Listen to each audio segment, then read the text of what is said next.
अनंत अंतरावरील एकूण ऊर्जा किती असते?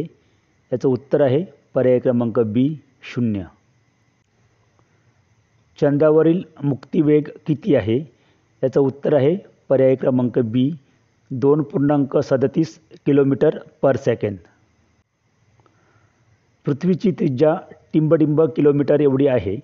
याचं उत्तर आहे पर्याय क्रमांक ए 6400 किलोमीटर.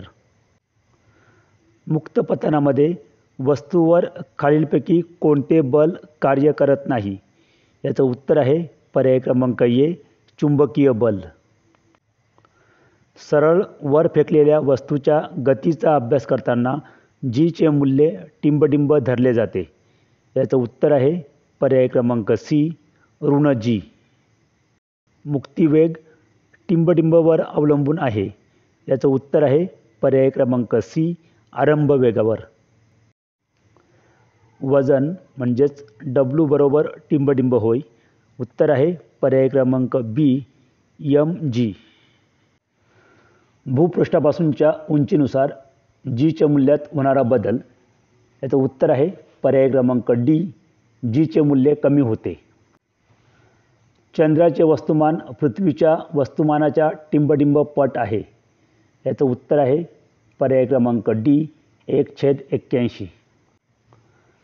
जीच्या मूल्यात होणारा बदल योग्य विधान ओळखा. याचं उत्तर आहे पर्याय क्रमांक डी पृथ्वीवर जीचे सरासरी मूल्य 9.78 मीटर पर सेकंदचा वर्ग आहे. हे विधान अयोग्य आहे, कारण पृथ्वीवर सरासरी जीचं मूल्य जे आहे ते 9.81 मीटर पर सेकंदचा वर्ग एवढे आहे. वरील जे पर्याय आहेत, पर्याय क्रमांक ए बी आणि सी ही तीनही पर्याय योग्य आहेत. चंद्रावर 12 किलोग्राम वजनी वस्तूचे वजन पृथ्वीवर किती पटीने कमी होईल? याचं उत्तर आहे पर्याय क्रमांक सी म्हणजेच 6 पटीने. अभिकेंद्री बल 2 वस्तूतील अंतराच्या पुढे रिकामी जागा दिलेली आहे. याचं उत्तर आहे पर्याय क्रमांक सी वर्गाला व्यस्तानुपाती असते. सूत्र आहे F बरोबर 1/r². वस्तुमानासंबंधी अयोग्य विधान ओळखा. याचं उत्तर आहे पर्याय क्रमांक सी वस्तुमान म्हणजे विशिष्ट बलाने आकर्षित करणे. हे विधान चुकीचे आहे. धन्यवाद. जय हिंद.